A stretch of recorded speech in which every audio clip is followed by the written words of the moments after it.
اس دن کو دور سمجھتے ہیں، جبکہ ہماری نظر میں وہ قریب ہے۔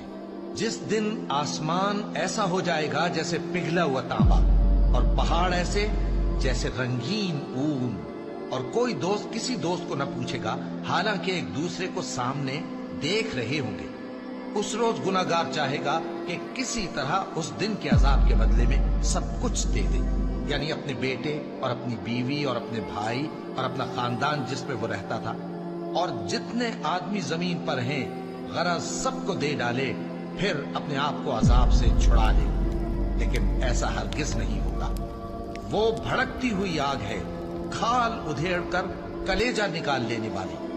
وہ ان لوگوں کو اپنی طرف بلائے گی جنہوں نے دین حق سے اعراض کیا اور منہ پھیر لیا، اور مال جمع کیا پھر سینت سینت کر رکھا۔